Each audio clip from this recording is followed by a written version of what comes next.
Welcome, everybody, and welcome to this session of The Future Mind. Today's guest is Carlos Eire.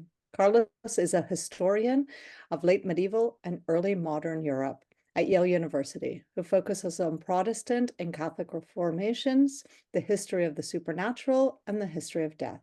At Yale, he has served as chair of the Religious Studies Department and the Renaissance Studies program.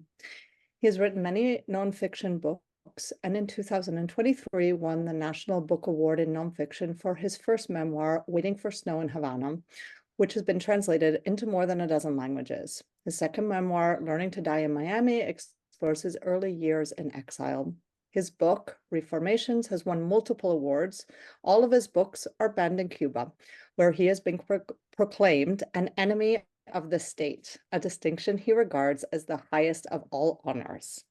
Today he is in conversation with Àlex Gómez-Marín, a Spanish physicist turned neuroscience and director of the Pari Center. He is head of the Behavior of Organisms Laboratory in Alicante, where he is an associate professor of the Spanish Research Council. And with that, I will hand it over to you, Àlex. Welcome. Thank you, Eleanor. Welcome, everyone. And hello, Carlos. It's fantastic to have you here. I can't wait to start. I was telling you offline that being a theoretical physicist turned neuroscientist, after reading your book, I wish I had studied the history of religions, and I'm looking forward to diving deeper for many reasons, because it helps us understand ourselves and the world we've inherited, but also because I think we need it for consciousness studies. Maybe we touch these at the very end. So welcome. Well, it's great to be here. Thank you for inviting me to join this program. Very much. Very great. Okay, so for all of you, this is not a book promotion, but go and read this book. It's just fantastic. And if you haven't read it, no worries, because we'll be discussing themes that are in it, and perhaps you don't need to have read it before. So I wanted to start with the title, Carlos. They flew. I mean, this is a history of the impossible. The impossible is a concept, an idea that I'm very interested in with respect to science and how we can do a science of the impossible. But this book is about the histories and stories of saints who did impossible things, also of fraud as well, right?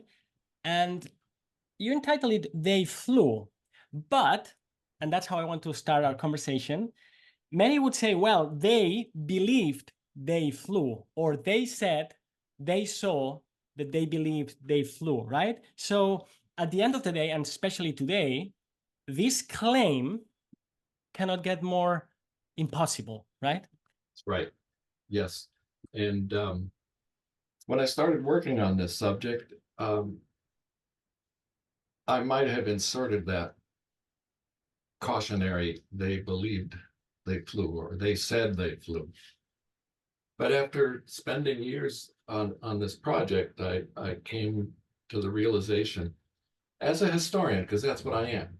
I'm as a historian. What do? We look at evidence. We judge evidence, much as evidence is judged in a court of law. Are the testimonies believable? Is the witness believable? In this case, I came to realize that it's not just a question of the witnesses being reliable, but the sheer number of witnesses and the circumstances under which much of this testimony was given. So just based on the evidence, what I'm saying in this book is not, I can prove that these people flew, but I'm saying that the evidence is worth considering, not just as evidence of beliefs, but evidence of people witnessing certain events that are deemed impossible in our day and age, but were not deemed impossible in the 16th and 17th century. So these things are impossible for us, but they were not impossible. Even Protestants who did not believe that God worked such miracles were very ready to believe that the devil could perform such things. So the laws of nature, as understood in the 16th and 17th century, were very different. But what I'm getting at by, asserting in the title, they flew, is the credibility of the testimonies. Although not everyone seems to agree that they are as believable as I do. What I'm saying is, if one wants to have a truly skeptical attitude, as David Hume would like to one to be skeptical about information that one gathers through one's senses and through one's brain. Right now, in our dominant culture, we have to be very skeptical about claims such as they flew. Totally skeptical. What I'm saying is that one needs to be skeptical at both ends of the spectrum. You have to be skeptical about the assumption that all such testimonies need to be discarded or interpreted in some way other than the way in which they were not interpreted, but experienced. So, as a historian, proving that these people were not lying, I think is fairly easy. But some disagree. They say, no, they must all be lying, or they must all be deluded or insane. As a historian, how difficult is it to do that? How heretical are you in writing a history of the impossible? Your colleagues, Right. And I know you have close colleagues whom we love here at the Paris Center, like Jeff Kripal and others who really admire what you did. But I suppose I can transpose this to psychology when people study these kinds of claims, and they always kind of protect themselves by saying, well, I'm not studying these facts, I'm studying how people end up believing in these things. I'll study the belief. It's like a protection shield, right? And in other disciplines it's similar. Suppose in history, where that's your material, by the way, what people said, even then this is perhaps not welcomed. Oh no, it's not welcome. And thus far, most of the reviews that have appeared have been very positive. But there are two that are just absolutely horrifically horrible. Horrifically horrible.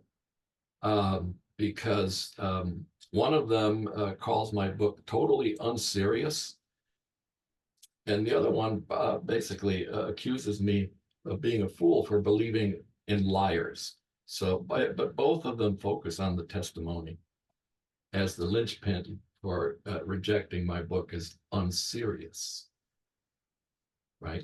So, but here's what I have to say about such an attitude that everyone's a liar.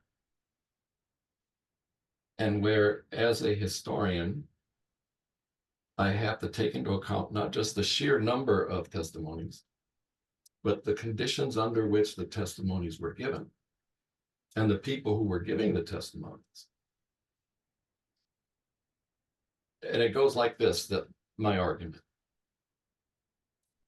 Most of these testimonies for these 16th and 17th century impossible miracles were given during canonization inquests, beatification and canonization inquests, where people were handed a questionnaire and they would answer the questions. And a whole set of questions had to do with miracles. And much as in a court of law, the witnesses had to swear that they were telling the truth. And the majority of these witnesses were religious people. In many cases, they were clerics or nuns who believed in hell and believed that if they told a lie under these circumstances, they would go straight to hell. And that this might actually count as the sin against the Holy Spirit, which in the New Testament, Jesus says is unforgivable. So can that many people lie so brazenly? Can that many people be deluded or insane? I just, as a historian, find it difficult to label all of these people liars. So, both of these very negative reviews focus on the fact that the testimonies can't be taken seriously. I'm arguing they should be taken seriously. I see history as a very difficult time travel exercise. And so in my particular case, I would not say that these feats are impossible, but I can understand why in this secular age specifically, regardless of the data, and we've discussed this in other occasions, you need to multiply it, if you wish, by your priors. And if your prior is that this is absolutely impossible, no matter how much data you bring, it's not going to update your beliefs about it. And yet, it's so interesting to try to be, as you say, in the minds of those people and understand, first of all, how could they believe that this was going on? And by the way, reading your book, I realized that all these saints and extraordinary people, perhaps including witches, which just got the punishment rather than the glory, but they did many miracles and many times for many years. So it wasn't something that happened just once and somebody happened to see it. It was obscenely frequent, right? Yes. And so help us understand, well, what did people think or experience when they saw these priests or these nuns just levitating in front of everyone every time they were doing mass, and just, it's very touching. I'm very touched by the book, because if I follow you along, I mean, what the is going on? Like the guy is there suspended on air for 2 hours and they cannot pull him back. I mean, what is this, a collective delusion? And also, I want to ask you later, but I'll just throw it in now. Why don't we see this today? What happened in the 17th century, right? Yes, that's the other question that pops up immediately in discussions of these phenomena. Why don't we see these in our own day? And there's no simple answer to the question. It is true that it has become increasingly rare since the 18th century. But there are reports from the 20th century and even the 21st century that some of these things are still happening. We just don't have film. And I thought it was very interesting that some television program that here in the United States that features the paranormal contacted me and said, "Hey, we have video of someone levitating. Can you please, watch it and comment?" And immediately, just on seeing the video, I knew it was fake. It was some man hanging on a wire, doing somersaults on the wire, and it was just so evident that there was a wire involved. I said, "This is fake. I mean, I can't see a post at either end, but obviously there must be a posts or trees at either end, and there's a wire." And they said, "Oh yeah, we didn't want to tell you that ahead of time, just so that we could get your." But fakery is always the other side of this coin. That levitation can be faked, and magicians on stage, illusionists, do it all the time. But those are different circumstances from the ones that I am investigating. Plus, I mean, it's not just levitation, but also bilocation that I'm dealing with as an impossible miracle. And since the book came out, I have been contacted by individuals via email who say either this has happened to me, and they don't say I've done it. They say this has happened to me, or I can put you in touch with people that I know have experienced this. Yeah. And this opens a door to a whole other realm. But one of these emails I received was from a man who had done remote viewing for the CIA. For those that don't know what remote viewing is, it was a well-funded program in the United States and the Soviet Union by their spy agencies, the KGB and the CIA, where people could somehow, using some power that we might call psychic, could see what was happening somewhere else and then describe what was happening somewhere else. And this research went on for more than 2 decades. And they actually got many, let's call them hits, where what the remote viewers had seen proved to be true. Well, one of these individuals contacted me and said, you know, during remote viewing a few times, I bilocated. And I could talk to people at the other end. But of course, my minders at the CIA didn't like it when this happened, because then I would stop reporting on what was going on because I was engaging in conversation with these other people. And I was floored. I have yet to answer this man's email. Yes. Look, I have friends who are professional magicians. They call themselves illusionists, and I think that's right, because they believe that real magic is fake and that the only real one is actually right, and the fake magic is real. Right. Now, what's interesting as well is this progression from the Inquisition trying to analyze very thoroughly whether these cases were fake or divine. And then, as you explain, like the next gear is Protestantism, the Reform, and they include the possibility that they are from the devil. So it's like it's either divine, demonic, and fake. And then time goes by, and here we are. And of course, divine, when I say of course, it's the official narrative. Divine cannot be, demonic, come on. And so it can only be fake.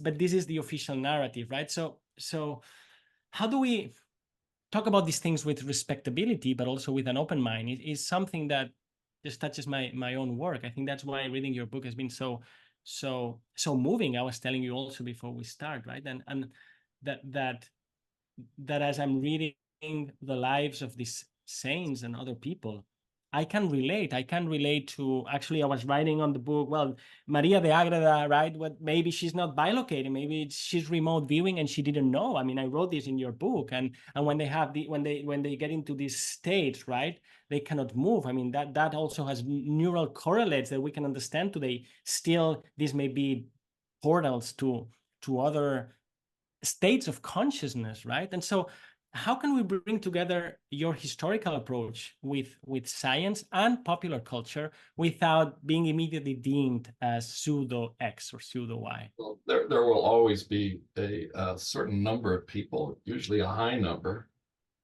who will say this is not serious. This is ridiculous. Why waste our time on trying to figure this out? This, because it's all lies or illusions. But I think that a historian, like a scientist, can offer up evidence. And sometimes historians can actually try to follow the empirical research method employed in laboratories, which is to have a control, which is why in my book I deal with the fakes. That, the institutions in charge of determining whether this had actually happened or not, or whether it was from God or the devil, they had ways of tossing out many such reports as either frauds or as demonic. And I think if you present this rationally, coolly, you might change some minds.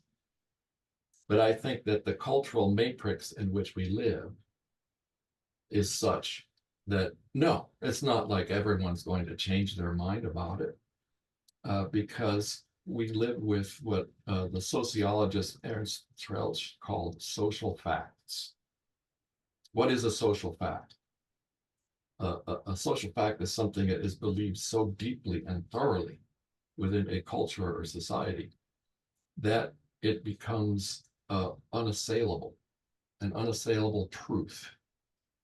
And it governs thinking and it governs behavior. And we all live with social facts. So that's why I, say it's the history of the impossible. It's a social fact that we live with in Western culture, that this is impossible. So actually changing people's minds without having any film, that this happened in a distant past, or that it kept happening and did happen in the 20th century. How many minds are you going to change? Yes. That's the challenge. That's the challenge. Or how many minds are you going to, turn more curious? When you mentioned film, I was contacted by a Spanish film director recently, and they invited me. They wanted to talk to me about these kinds of things from a scientific perspective. And when he was driving me back to the airport, I said, look, I don't have recorded miracles to offer you. And I said, but let's imagine that I say, hey, come, and you come with your crew, and I just show you something that's what you're looking for. You would still not believe it. You would still say, well, he brought like an incredible magician. And even if you believed it and recorded it and included, would it count as, relevant data for those who will always say this is so extraordinary? So even having it on film, I don't think it would make. I recall when I was young and my parents brought to see me David Copperfield flying on stage, right? He did it pretty well. And unless he had one of these saint-like abilities. Now, let me change gears to the actual people. Otherwise, we can discuss more the social aspects, the conceptual aspect. But I'm fascinated by two aspects of these saints, and you talk about many, but specifically, well, you can describe, if you wish, you can describe a little bit about your three main characters there, apart from the frost. But and then I'll ask you the question about something that struck me about their lives and also their other virtues. Yeah, well, the three main cases where I found there's solid evidence. I call it solid, others don't. First was Saint Teresa of Avila. Her religious name was Teresa de Jesus, but she's known as Teresa of Avila. She would go into ecstasies, but this began to happen to her when she was in her 40s. And she had been a nun for a while, and had actually had a near-death experience as a teenager. They were getting ready to bury her, and all of a sudden they thought she was dead. It came back out of her stupor. Anyway, she started going into these ecstasies where she went into a cataleptic state, which is you freeze solid, whatever position you're in, your body freezes and you lose all sensation, which she describes. She's one of the few people who have described this impossible miracle from first-person perspective. Yes, the phenomenology is delicious, right? That we can read. Yes. Yeah. And she would say, this is irresistible. And then after this happens, my whole body hurts so much, she says in one passage, that my whole body hurt so much for trying to resist it, that for days, several days, I could not pick up the feather I was using as my pen, my quill, right? That's not, quill. She tried to resist and couldn't. And she gave her fellow nuns the order, because she was the superior. When you see this happening to me, try to hold me down or pull me down. And they couldn't. Nobody could. So she begged God, please stop this. And, we won't have enough time to get into that question of why she wanted God to stop it. Short answer is she didn't want to be thought of as being under the influence of the devil, because Catholics in this time believed it could either be God or the devil doing this. So she wanted it to stop, and it stopped. And then a few years later, it started happening again, but less frequently. We have the beatification and canonization inquests, and I didn't have to go to the Vatican. They've been published. So, and I have all 3 volumes. So I was looking straight at the testimony. Then the second person is, the Teresa's dates are 1515 to 1582. Second person is Joseph of Cupertino, a Franciscan friar. The dates are 1603 to 1663. So much later. He is the greatest levitator who has ever been recorded.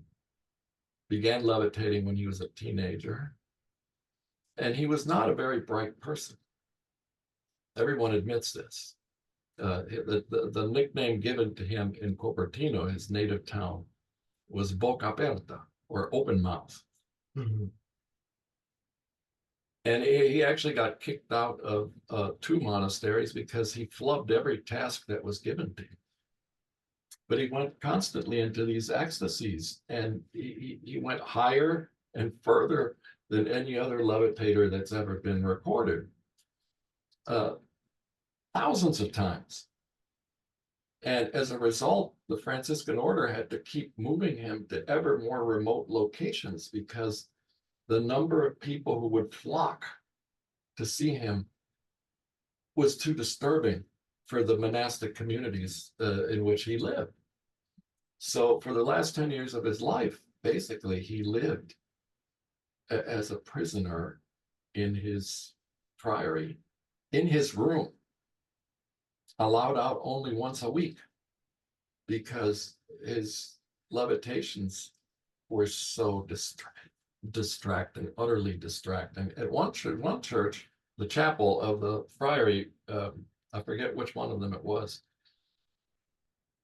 locals came and actually made holes in the wall and holes in the roof so they could see him levitate. And I also argue, look, we're talking about the 17th century here, that the possibility of faking this inside a church with cables of the sort used by David Copperfield and other illusionists is very remote. They didn't have this technology. All the wires they would have that would support a human weight would probably be very, very thick and visible. But Joseph also levitated outdoors repeatedly, even went into trees, in the tops of trees. And in one case, which has always made me laugh, he went up in ecstasy and then came out of his ecstasy in the tree, and they had to get a ladder to get him down.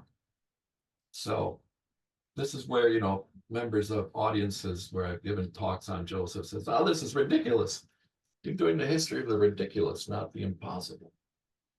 But Joseph flew, actually, went from point A to point B, forwards and backwards. And I'll move on to the third, which is Sor Maria de Agreda, a Franciscan nun, who also went into these cataleptic ecstasies and levitated. But while she was levitating, she also claimed to have somehow, unexplainably, ended up in present-day southwestern United States, which was then Mexico, in the current states of Texas and New Mexico, to evangelize the Jumano peoples, and did so over 500 times. And of course, proving by location is much harder than proving a levitation. Levitation happens in one spot and you have witnesses. With bilocation, you have eyewitnesses in 2 different spots, and judging the veracity of the testimonies at both ends is more problematic. But there's no getting around the fact that she was believed, The testimonies matched between the New World and a remote corner of Spain. And this also stopped. And her levitations also stopped. But the Humano people who were, they approached this Franciscan mission in present-day New Mexico. They couldn't understand why these American natives were coming to them asking for baptism. But their story was, this lady's been visiting us and telling us all about Jesus and the Virgin Mary and the Catholic Church, and we want to be baptized. And finally, the two narratives intersected. And that's the evidence that we have. The fact that she was believed to have done this, the flip side of that coin is that there were many other nuns in Spain at this time claiming to do the same thing, who were all judged to be fakers. As a matter of fact, at the beginning of the story, it was thought that it wasn't Maria de Agreda, but this other nun, Luisa de Carrion, who was the bilocator. But Luisa ended up being judged to be not the genuine bilocator. So for every bilocator like Maria de Agreda, there are scores of fakers who in this time period end up being unmasked as fakes. Yes. Yeah, and they were caught and punished. Yes, and punished. Yes, definitely. Yeah, the Yes. Inquisition was very thorough. I actually got to look at one Inquisition case for a man, a Franciscan friar, who claimed to have bilocated, and he was found to be guilty of fraud. Yeah. And actually, the Inquisition had a name for this kind of fraud: inventing the sacred. That was his crime. He invented the sacred. So those three, and then, you know, I've got on the other side, I've got for Protestants, I have one case which I searched for and finally found, and the phenomenology is just amazingly similar. A Protestant demonic levitation to Teresa of Avila's levitations.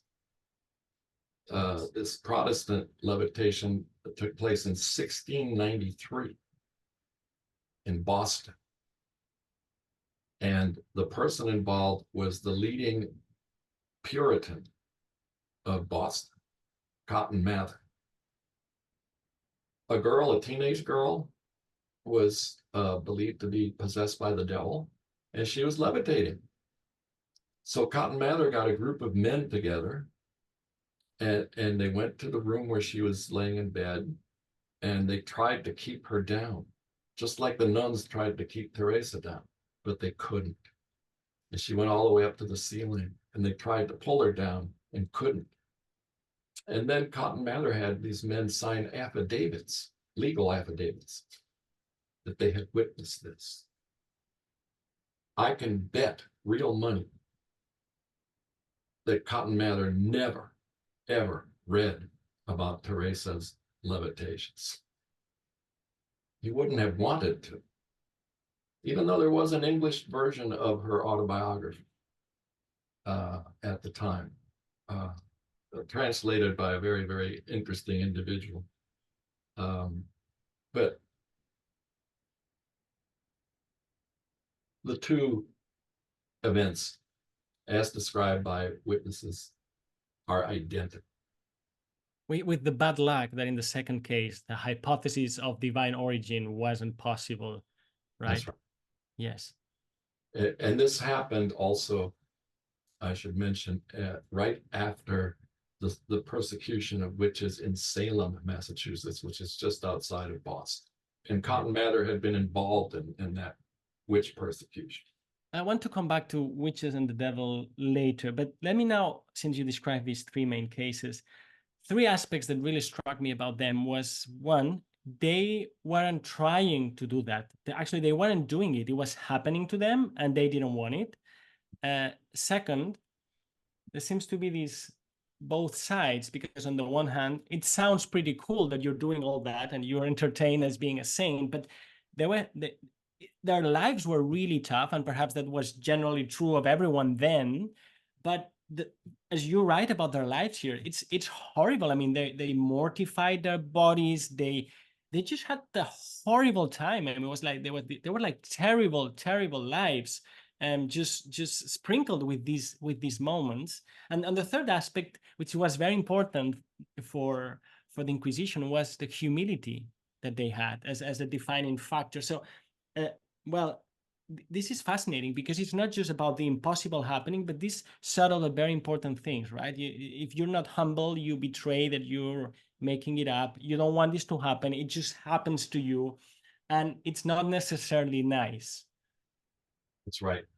And at this time period, 16th and 17th century, the Catholic Church has come up with very strict rules on how to judge the veracity of these events, or to actually judge the source of the events. Is it divine or is it demonic?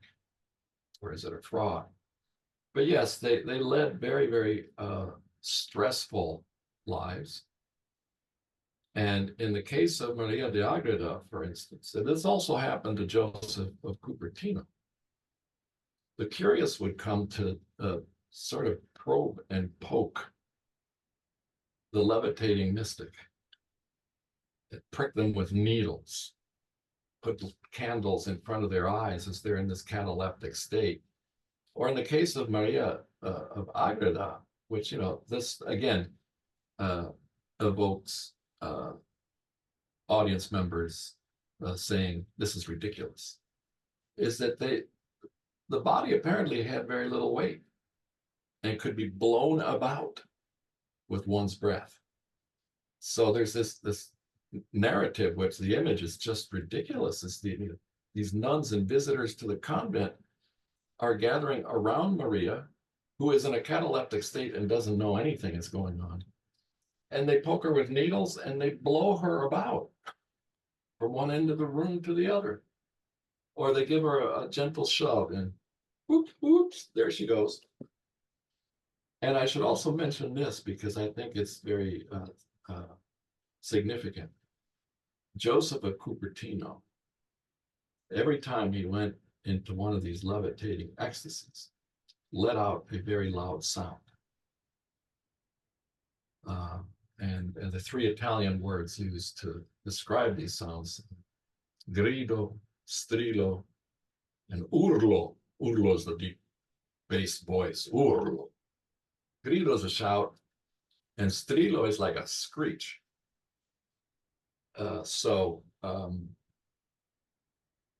Joseph had triggers, very specific triggers, saying mass, hearing sacred music, hearing prayers, even hearing somebody mention Christ's name. Whoop, imitating his strillo. Up he went. And one time his urlo was so powerful, says one account, that the monastery shook. And the friars came running out saying, earthquake, earthquake. So definitely out of the ordinary, one would say. Impossible. Carlos, why them? After reading your book, I realized perhaps monasteries and convents were 17th century mind laboratories that crafted something. But why them? What happened to them? I mean, perhaps from a religious, from a dogmatic in the good sense, right? Well, it's just because they were saints, but maybe that's more the consequence or the way of assessing who's a saint. But let's forget about that. Why do you think this happened to them? Well, I'm not a scientist. I'm not a medical doctor. But I have read studies where people's heads have been wired up, and neurologists have figured out which part of the brain it is in which religious experiences are centered, right? And I come to realize, wait a minute, these people have a special talent. They have a gift, literally a gift. Their brains must be different. They have a talent, a receptivity, or a genius of sorts, in the same way that if I went to play the cello, there's no way I could sound like Pablo Casals or Yo-Yo Ma. No way. No matter how much I practiced, I couldn't. People are born with different talents. I think that's the answer to why these individuals is that they have a special receptivity or talent. Yeah, but the neural correlates of mystical experiences people will be happy with. But the neural correlates of levitating powers, I mean, this is another order, right? Right, right. Well, here's the overarching argument in my book, and actually in my thinking, is that we live in more than one dimension. That there's another dimension that has been called the supernatural for millennia. There is more than this. And somehow these individuals have this gift to cross the line into this other dimension where weird things happen. Now, one of the emails I received, and I think I told you about it during one of our other conversations. I had an email from a scientist in the UK who was very excited about reading the details of Joseph's levitations in my book, because he said this proves his theory that levitation is outside space-time. It's outside space-time. In what sense? Well, in sense of space, well, you're no longer held down by gravity the same way as other people are. And time is that the detail that caught his eye was that when Joseph of Cupertino was saying Mass, he could be up there for 2 hours and come back, and he would say the next word that was in line to be said in the Missal as he was saying Mass. And also the folds on his habit, his clothing, also stiffened up and didn't move whatsoever. So he said, yes, it's like he's wrapped in a bubble of sorts outside of space-time.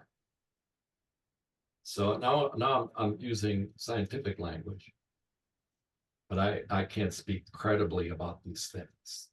All I can say is, look, human beings are known in science, or scientific term for human beings is Homo sapiens. We know things, we have reason. I think that it's also true. And, archaeologists have discovered this, that even before Homo sapiens came along, there was Homo religiosus. Neanderthals had a religion. And whoever came before the Neanderthals too.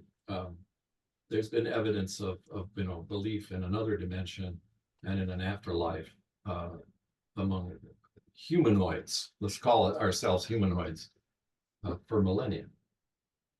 Well, that's why I was saying at the beginning, and this is very tentative, and I used to talk about the edges of consciousness, but this goes even further beyond the edges, that the history of religion that you bring in here, the neuroscience, the most advanced neuroscience that we may discuss about consciousness, and even the hardcore theoretical physics with speculations about dimensions, all seem to meet in a very unexpected way when we're discussing how this could possibly happen, exactly in the manner you're suggesting, right? Like just the detail, perhaps the irrelevant detail, that the clothes of these levitating saints had these strange properties. Well, reminds us of what's going on today that's similar. Well, it reminds us of the UAP phenomenon, which is another thing that some of our audience may say, oh no, and now you bring this, but This is also this is the impossible happening today. I was asking you, why don't we see these flying people? Well, we see other things, which is also very puzzling, because it seems to be that whatever's going on, it's refracted through the prism of the times and of the beliefs and of cultures. So it's mixed and complicates things, but it's also fascinating. It is. And actually, someone you mentioned before, Jeffrey Kreipel, answer to another question you asked, why don't we see this now? Jeff has argued, I think, very cogently that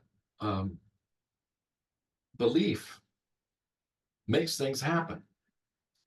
So in certain cultures where you have a concentration of belief in something, it can happen, and you can have more witnesses to these events than in a culture or society where the belief is suppressed, or in some cases not just suppressed but laughed at, right?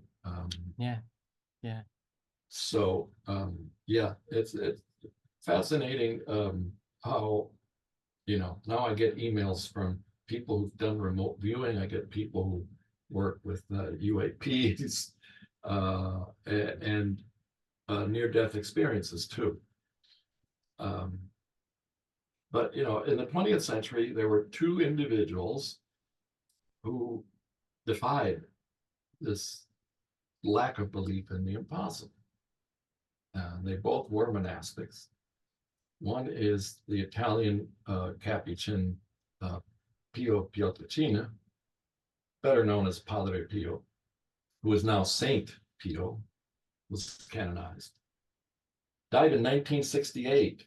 I could have gone to see him levitating if my parents had been able to send me to Italy, right? He also supposedly bilocated. And then there's a French nun who is not very well known at all, and has only made it to the very first level towards sainthood, servant of God. Yvonne Marie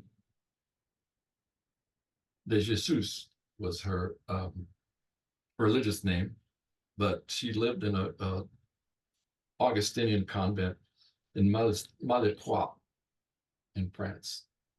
So she's also known as Yvonne Aimée de Malétroit. Over 150 verified bilocations. But that's only where the story begins to get interesting, because many of these bilocations took place during the German occupation of France. And her bilocations had a purpose. She visited many people in prisons and concentration camps. And in some cases, they testify that she helped them escape. And if she didn't help them escape, she brought them great comfort in the situation in which they were trapped. But that's not all there is to it. She also helped Jews, downed Allied pilots, and French resistance fighters escape from the Nazis, often by dressing them as nuns and finding ways for them to get out of France. And at the end of the war, she was given the 5 highest decorations any French person can receive, including the Croix de Guerre and the Légion d'honneur, pinned on her by none other than Charles de Gaulle. And we have film of this. But there's a funny twist to this. When I pitched this story to a couple of people in publishing, how about a book on this? I begin with the secular, totally secular part of the story. And they get really excited. Oh, this is marvelous. What a great film that would be. Oh, and then I go in with the bilocation part, and their facial expression changes completely. Oh, no, that's the... Well, that's why we have documentaries. I mean, in order to be able to tell these stories without a lot of resistance. But now, Right. since you mentioned that you could have met one of these, and I have a couple of questions, and I know time is flying. I knew this would happen, but it's incredible that was it Pope Urban VIII that he would have to deal with Galileo And at the same time with Saint Joseph. It's like, can you believe that? I mean, it's like science starting all Mhm. these problems. And as I think you write it in the book somewhere, the physicist, well, we didn't have such a name then, but Galileo and Saint Joseph could have met. Yes, and Newton too. Newton, if you know, because Cambridge was closed down because of some plague, you know, what if he had just gone to Italy to escape the plague? Yeah, to Tuscany, to the Paris Center. I mean, and they're putting the laws of gravitation, mechanics, how things fall, and so isn't it? There's some sort of ironic twist in history, kind of a trickster smile in the whole thing, because this was going on and that was going on at the same time in the same place. Yes.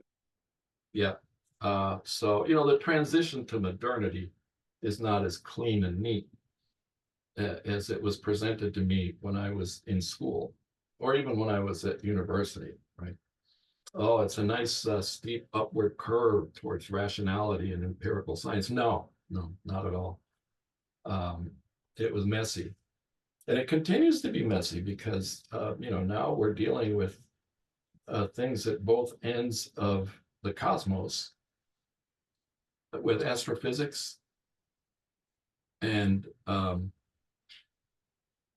nuclear, or what's the subatomic level, and the cosmological level.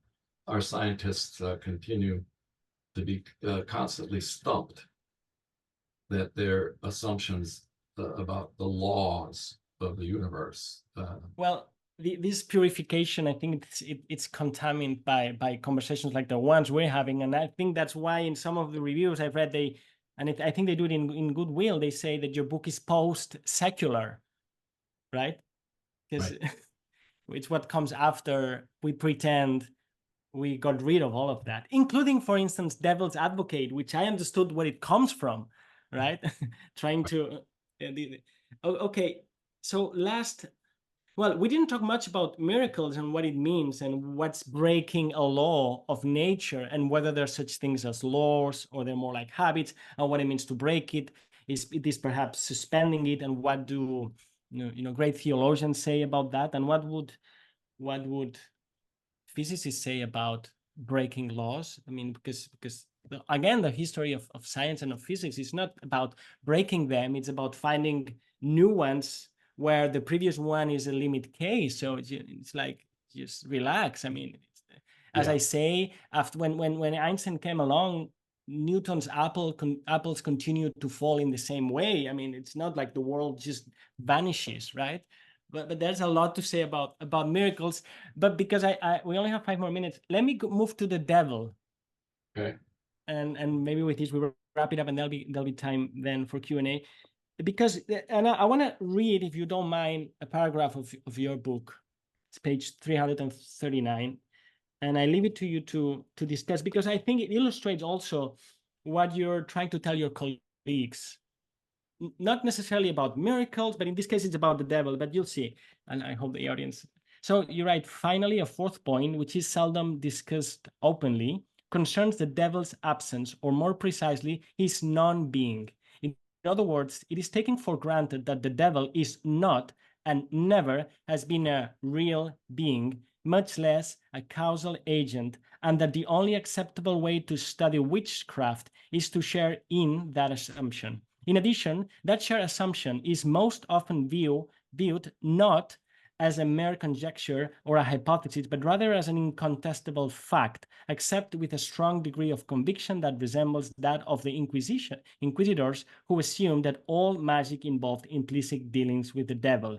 And then you end this paragraph. As a result, those who study witchcraft nowadays face the daunting task of explaining why so many early modern Europeans believed in the devil and why he was so real to so many of them. This is a thorny problem, for sure, so thorny that most scholars prefer it to remain as invisible as the devil himself.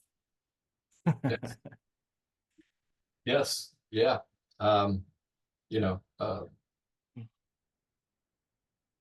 people still of course, you can find many people who still believe the devil is real, but there's no denying the fact that the culture at large, yeah, even many Catholics that I've spoken to or with, they say, well, yeah, you know, the devil's a metaphor. The devil's never been real. Yeah, so the church just keeps saying that he's real, but he's not really. Well, I think that, you know, proving the existence of the devil is as difficult as proving the existence of God.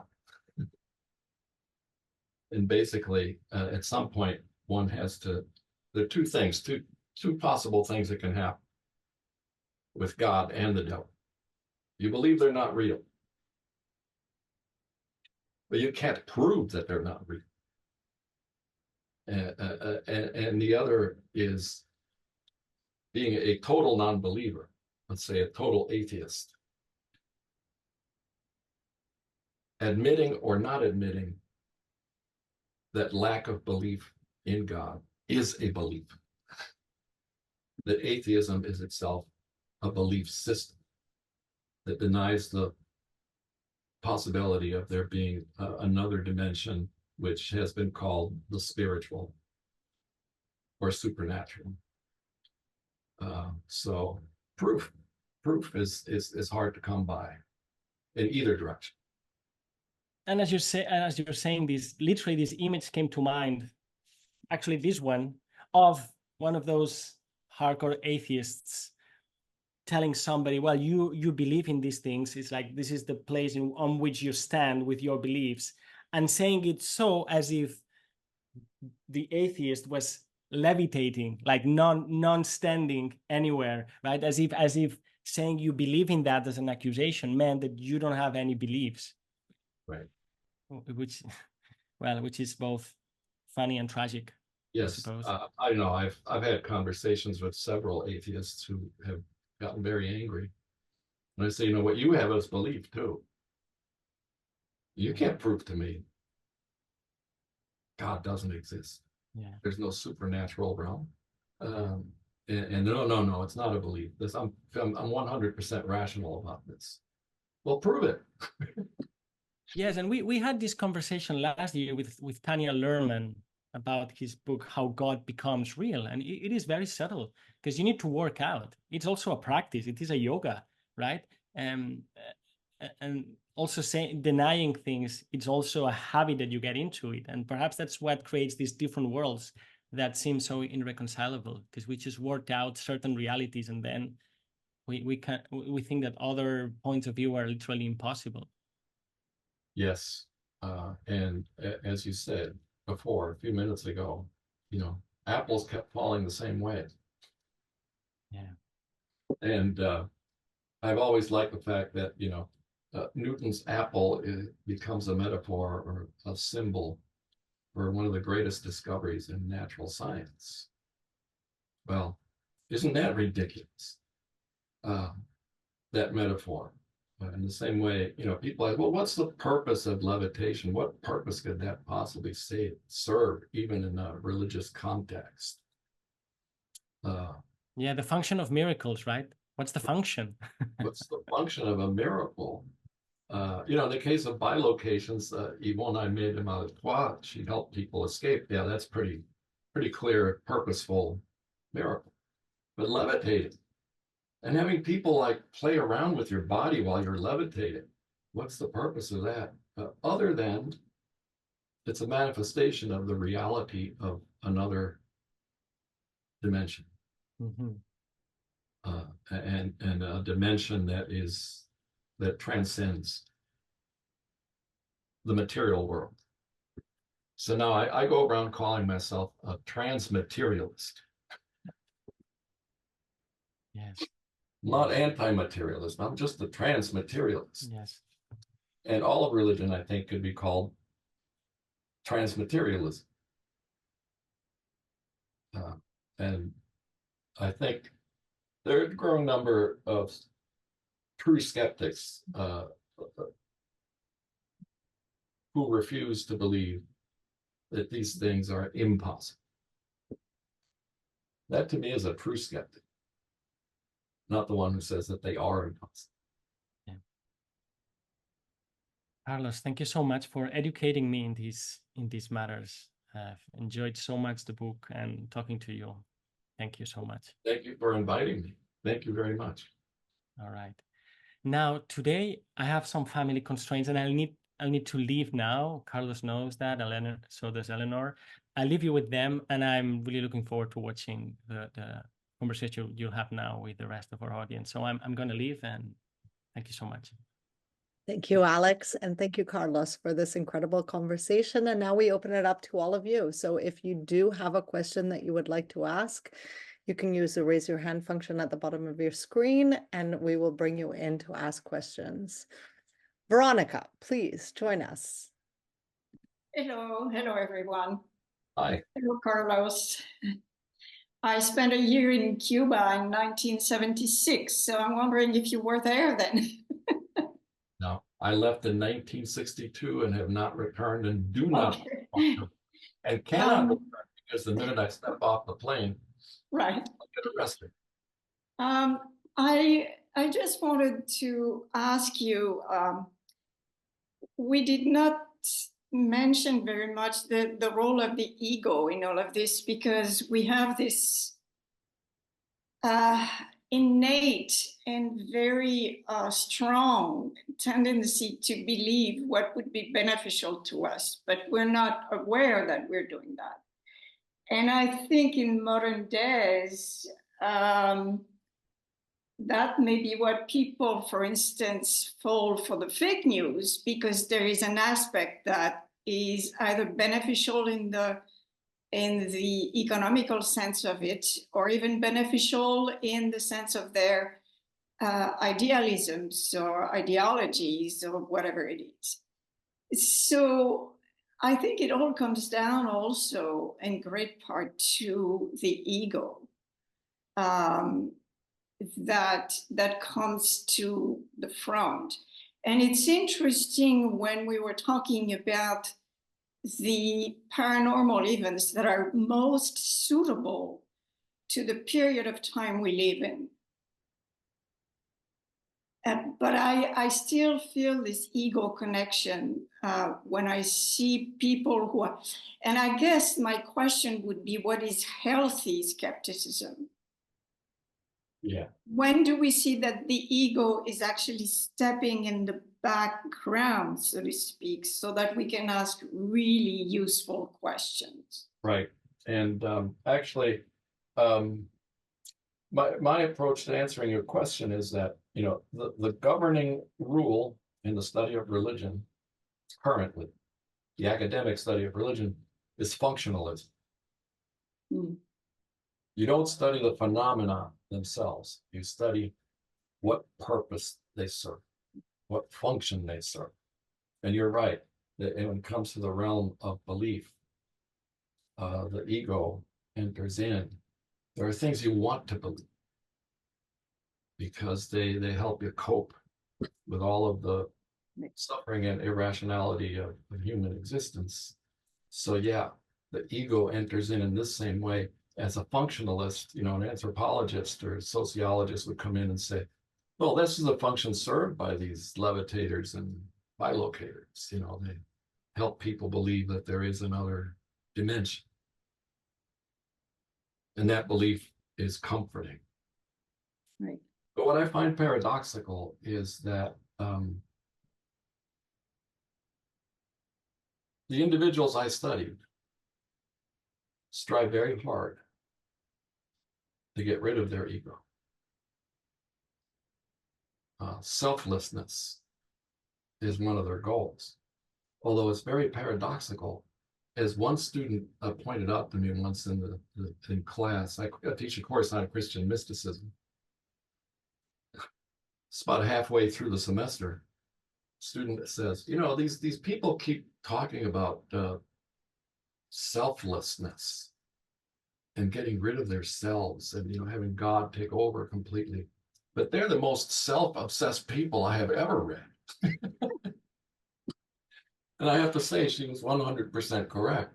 It's a paradoxical kind of pulling away from ego and actually feeling that your ego is now truly fulfilled when you have these divine encounters and these ecstasies and so on. But for believers, yeah, there's no getting around the fact, I think, from a purely objective secular perspective. Yeah, all religious belief serves the ego in many ways.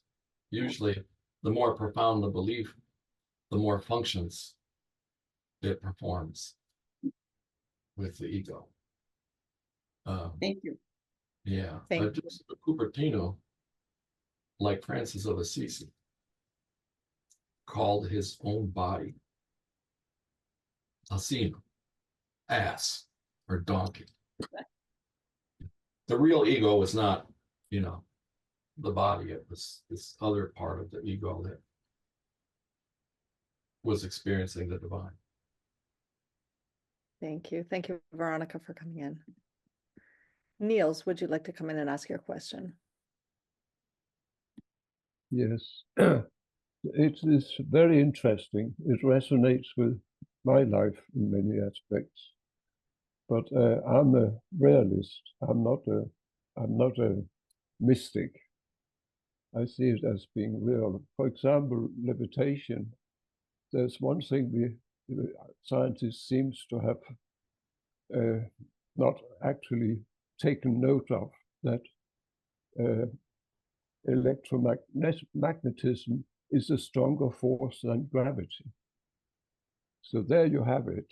And what is very interesting for my work is, and I believe that the Holy Spirit has guided me in my work.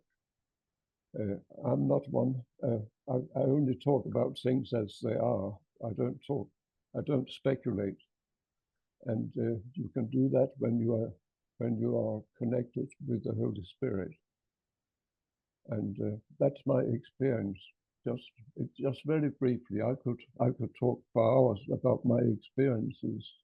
So many of the experience, I haven't levitated, but I believe I could if I don't go around just for the fun of it. It is, and one thing that really resonates with my life is also the selflessness.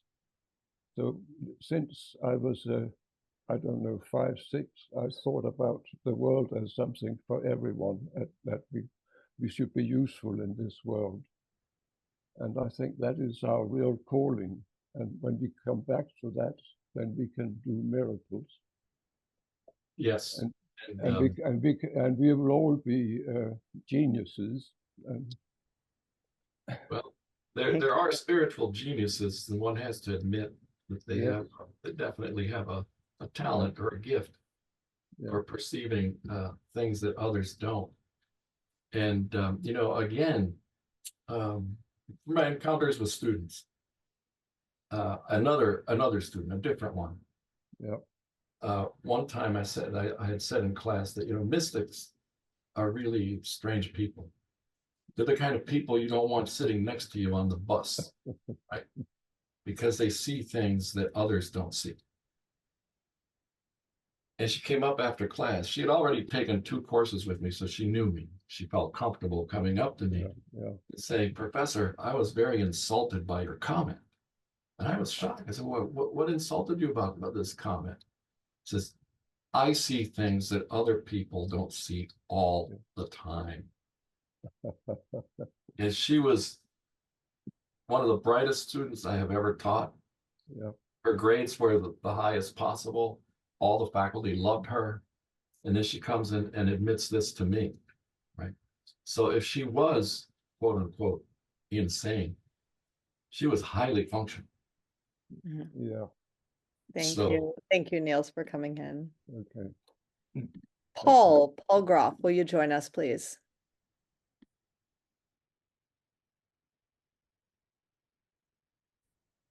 Hello. It was a fascinating.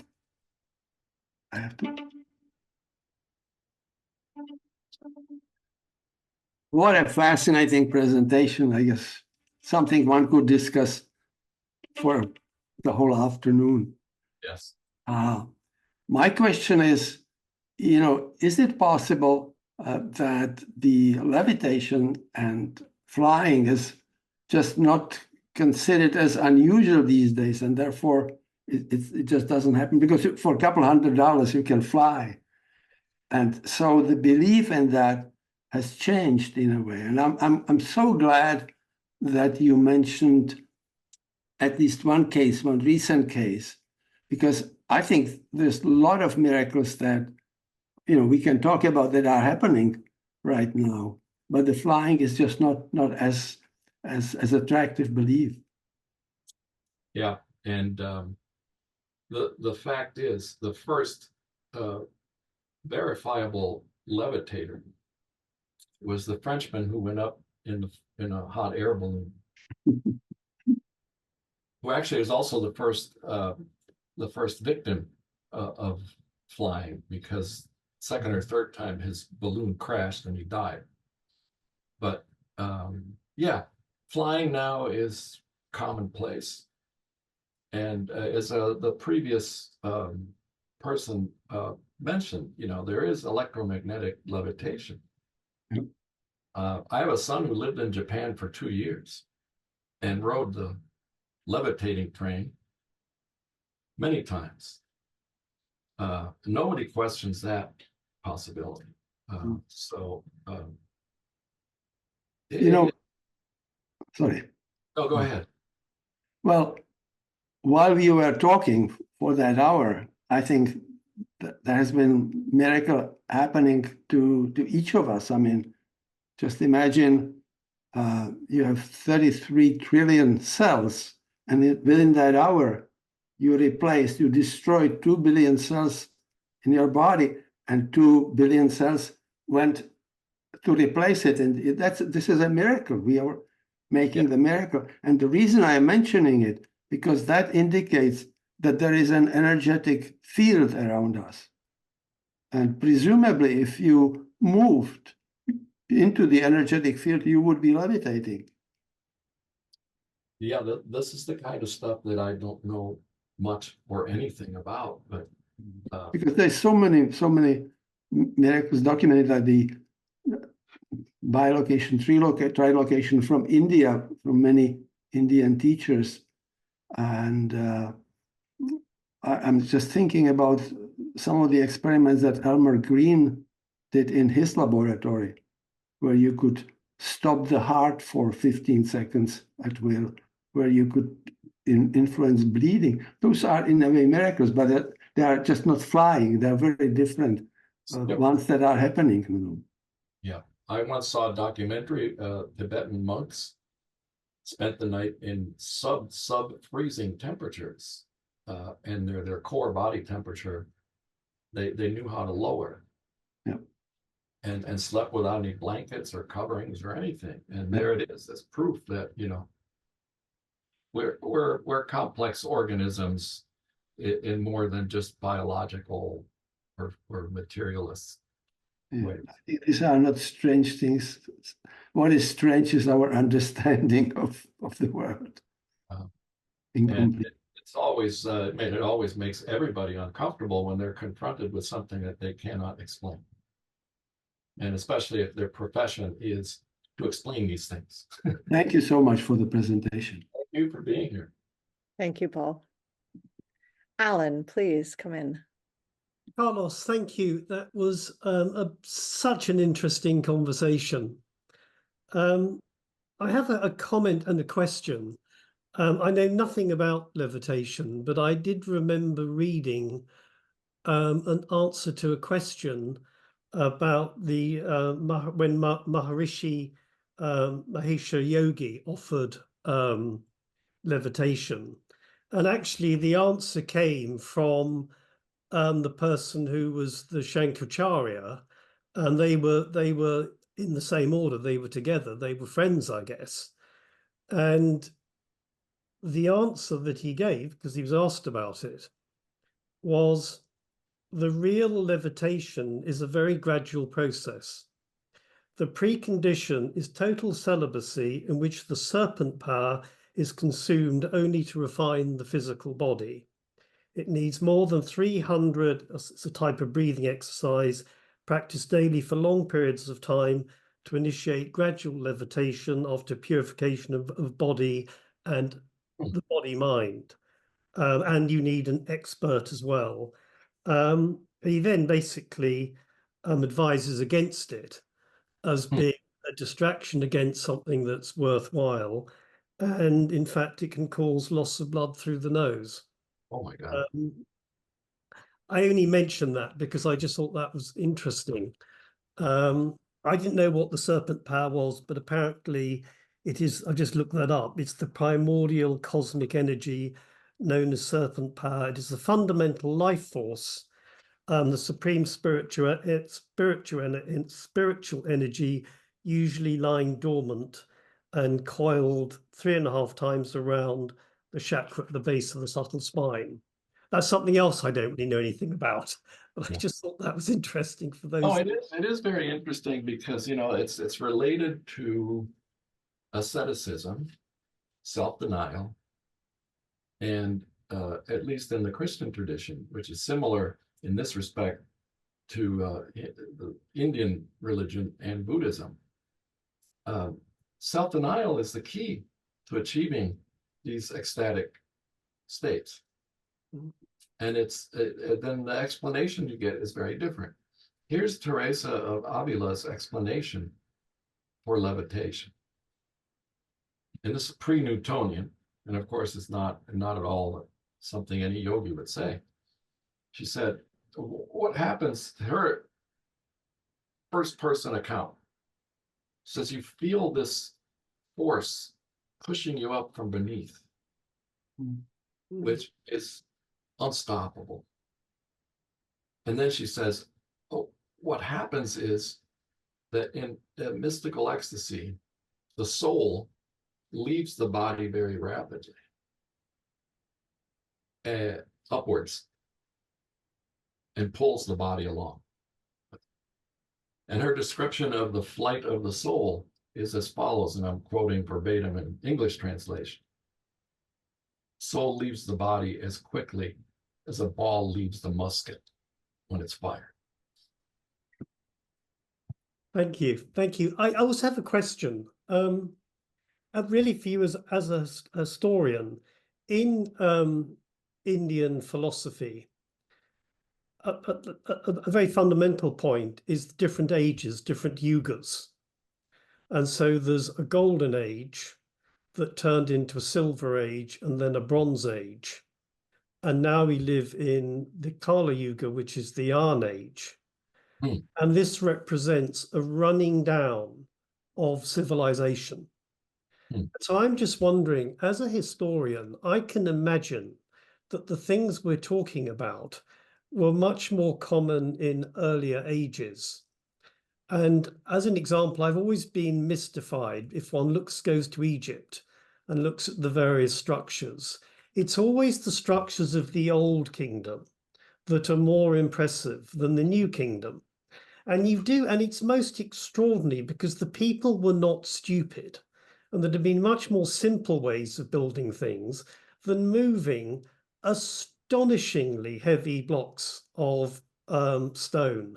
And I've always just wondered, I mean, I guess that might have been the Bronze Age or Silver Age, but I just wonder if such things were much, much easier in those times than they would be now. So I'm just wondering, as an historian, have you come across any evidence that suggests that the powers that we've been talking about could have been much more common in the past?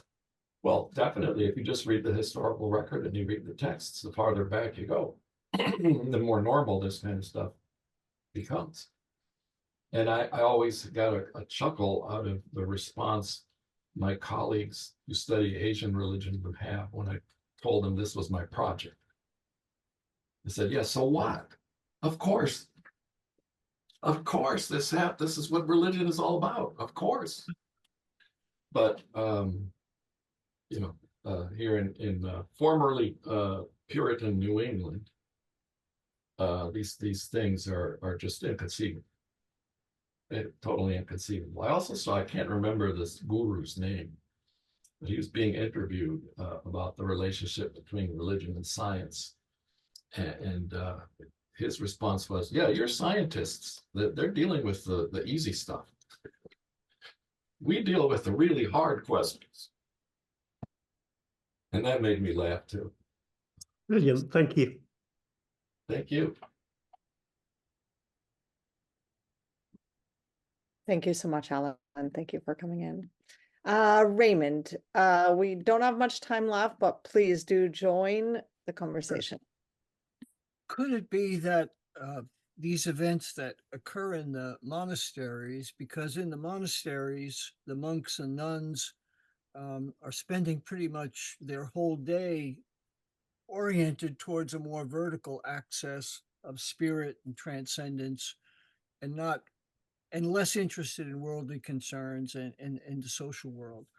And the second thing I wanted to mention is that if you go back to pre-Christian times in the shamanic religions, the orientation was vertical, and you went from a middle world to an upper world and then to a lower world, and those kinds of travel,